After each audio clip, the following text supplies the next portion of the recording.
The world is currently standing on a precipice, watching a geopolitical storm gather strength with every passing hour. The rhetoric coming out of Washington has reached a boiling point, as President Donald Trump issues his most severe warnings yet against the Iranian regime. This isn't just about diplomacy anymore. It is about the global economy and the potential for a catastrophic conflict that could reshape the Middle East forever. At the heart of this escalation is the critical Strait of Hormuz, a narrow waterway that serves as the world's most important oil transit point. President Trump has made his position crystal clear. If Iran does not immediately reopen the strait and allow for the free flow of energy and transport, the United States is prepared to systematically dismantle Iran's national infrastructure. Taking to Truth Social, the president posted a message that sent shockwaves through international markets and diplomatic circles alike. In a post that was characteristically blunt and laced with aggressive language, Trump declared that next Tuesday would essentially be the beginning of the end for Iran's domestic power and transport networks. He referred to it as Power Plant Day and Bridge Day, suggesting a coordinated and massive strike against the very facilities that keep the Iranian nation running. He warned the leadership in Tehran that they would be living in a state of absolute ruin if they did not comply with his demands. This is a level of aggression we haven't seen in decades, and it signals a shift from targeted military strikes to a full-scale assault on the Iranian economy and civilian life. However, this aggressive stance is beginning to cause deep fractures within the president's own political movement. One of the most surprising voices of dissent has come from Marjorie Taylor Greene, a figure who has long been a cornerstone of the MAGA movement. In a lengthy and emotional post on X, the former congresswoman broke ranks in a significant way.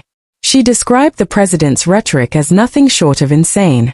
Greene's critique was deeply personal, calling out members of the administration who claimed to be Christians, urging them to seek divine forgiveness for being complicit in a plan that would intentionally hurt millions of innocent Iranian civilians.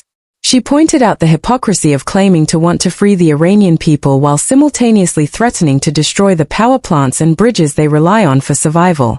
This internal rebellion suggests that the America First coalition is no longer unified behind this specific war strategy.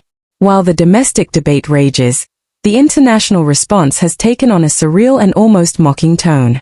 Iranian embassies around the world have bypassed traditional diplomatic channels to engage in what can only be described as high-stakes trolling.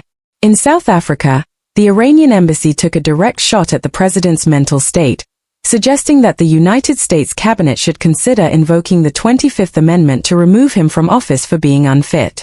In Austria, diplomats described Trump's threats as a sign of hollow rudeness and palpable desperation. From Bulgaria to India, the message from Tehran's representatives was consistent. They view the president's outbursts as the behavior of a sore loser and an old man who has lost his grip on reality. Beyond the words and the social media posts, the American people are feeling the weight of this conflict in a very tangible way, at the gas pump. National gas prices have now officially soared past $4 per gallon, representing a staggering 40% increase since the hostilities began. For the trucking and logistics industry, the situation is even more dire, with diesel prices up nearly 50%. This economic pressure is beginning to erode the traditional rally around the flag effect that usually occurs at the start of a conflict. Liz Goodwin of The Washington Post notes that while Republican lawmakers are staying quiet in public to avoid appearing weak during wartime, there is a growing sense of anxiety behind closed doors. Lawmakers like Senator John Curtis are now publicly questioning how long this mission will last, especially since the president's original estimate of a 4-week conflict has long since passed.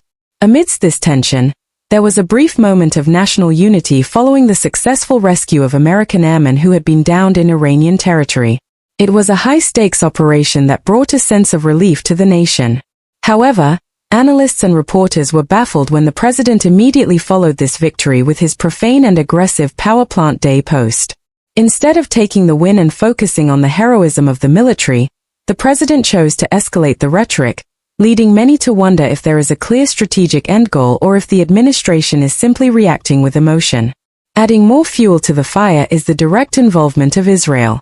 Defense Minister Israel Katz recently confirmed that the IDF has been given a green light to strike Iranian national infrastructure. This isn't just a plan for the future. It is happening now. A massive strike recently targeted Iran's largest petrochemical complex in the southwest of the country. This single facility is responsible for half of Iran's entire petrochemical production. Both Prime Minister Netanyahu and Minister Katz have framed these strikes as a necessity to dismantle the money-making machine that funds Iran's missile programs and regional proxies. This economic warfare is designed to bankrupt the regime, but it also risks total regional collapse. Finally, we cannot ignore the human cost of this escalating violence. While the leaders trade threats, civilians on both sides are living in fear. In Haifa, a recent strike on a residential apartment building left search teams digging through rubble for hours. They eventually recovered the bodies of 4 victims, including an elderly couple and a young woman. Throughout Israel, from Tel Aviv to Jerusalem, the sound of missile sirens has become a daily soundtrack to life, forcing families into bomb shelters at all hours of the night. As we look toward the president's upcoming press briefing, the world is waiting to see if there is any path toward de-escalation, or if the global community must prepare for a conflict that will define the rest of the decade. One thing is certain: the stakes have never been higher, and the window for a peaceful resolution is closing fast.